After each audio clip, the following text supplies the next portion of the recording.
Hi everyone, I'm just going to make a little video about these shin guard sizes. Now, in my previous video, which is a screen record of the chart that I'm creating to show the measurements we're going to take, I have got the total length from the top here to the bottom. I've got the shin length, which is from here to this join seam in the middle, the instep length, which is this bottom part here, the instep of your foot, the shin pad width, which is this part here, from it's the width of the pad across your shin, the calf circumference, which is round here obviously, and the foot circumference, which will be just below your big toe knuckle, around that part there. Okay, now these shin guards are from RDX. These aren't the ones I normally wear. I normally wear the bigger, longer ones. The bigger, longer ones are slightly baggier. I actually forgot I had these. I just pulled them out. These fit me better. They're slightly shorter than I would like at the top here. The instep is really good though. That's how I want them to fit. On the Green Hill ones, these are Abby's small ones.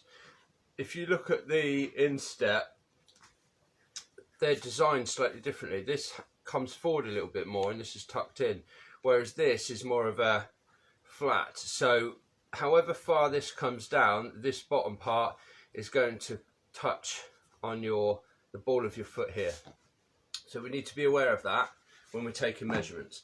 So just to show you how I'm going to measure, the total length we want from just below the knuckle above the ball of your foot here. We're doing centimeters. Point your toes out and take the measurement right up to here. So I have chosen 47, and if you look at the side of my leg here, as you're at the top of your shin bone, there's a dip under your knee, there's a dip, then the top of your shin bone dips round, and then when that starts to go flat here, that's where I want the measurement taken from. That's where the top of the shin guard should be. These are obviously a little bit too short for me. So from the bottom, from just below that knuckle there, up to that point, for me, is 47.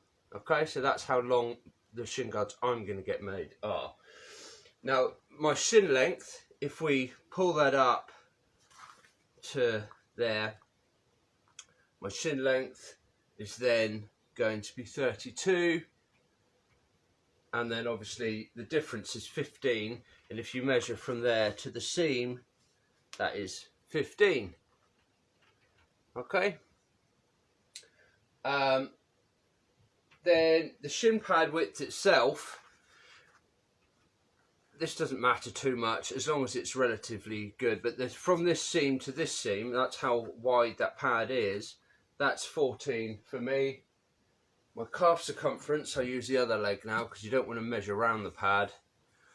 Go around the widest part of your calf, and mine is 43.